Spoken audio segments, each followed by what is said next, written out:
5.2 million people in the U.S. have post-traumatic stress disorder every year, according to the National Center for PTSD.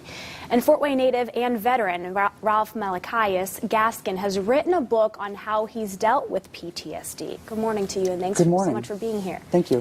First of all, tell me what Malachias stands for. It's Hebrew, and it means God's messenger. I just thought it was interesting. Thank you. You served for 17 combined years in the military. Can you talk a little bit about your service and what you did there? Yeah, I did 9 years here in Fort Wayne with the Indiana Army National Guard on Cook Road with Charlie Company, 1st 293rd. I started out as a combat line medic, and then I transitioned over to infantryman. I did that for 9 years, and then when I got out, I spent 3 years just kind of drifting. Then I went active duty Army and was at Fort Stewart, Georgia with the 3rd Infantry Division.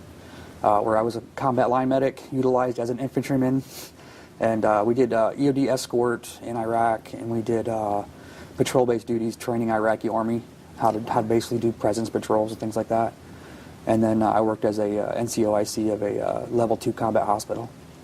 It's a whirlwind. Yeah. What was it like when you got back from Iraq? The first deployment when I came home, it was just overwhelming because I was gone for 15 months, and then I got home and I was just blown away at how happy I was to be home, you know. Yeah. And then it was probably a good 6 months before I started noticing that there were issues and just things weren't right with me the way I felt. What kind of issues? My temper. I wasn't violent, but I would yell quick. I was quick to scream and yell. Angry for no reason, angry all the time, angry at people for just being people, you know, just people just being normal, and I'm just getting livid angry. And then right before my second deployment, the Army decided that, hey, you need to start talking to somebody. So, at what point did you decide to write a book? Your book is called A Warrior's Garden. Yes. It's about how you dealt with PTSD. Why did you feel important to write a book? Actually, it's funny. I was in the process of being medically retired, which took a very long time because of working between the active duty and the National Guard medical records. And so as I was waiting, a friend of mine from Nashville was like, you know, hey, you should totally write a book about all the things that you're doing on your own. Because just traditional therapy for me was like not working at all.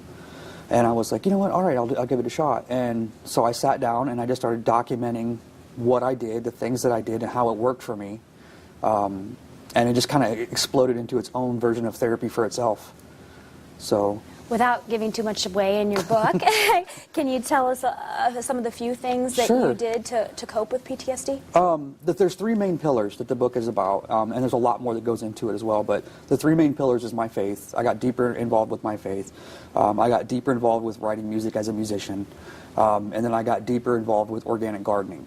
And I think the gardening portion was huge because I actually got to, as a medic, you see, and as an infantryman and the combat jobs you do, you get to see things explode and people die and all these things happen. But as a gardener or a farmer, and you start working in the soil, you get your hands in the dirt, and you start creating life.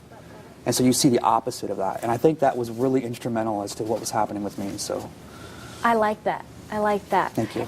And is that what the title of your book means, A Warrior's Garden? Actually, it's where I came up with the name for it.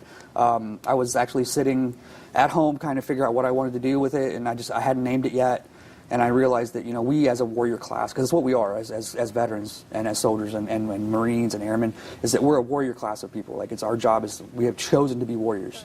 And so the one thing that we don't do very well a lot of times is transition back to the civilian sector. Yeah.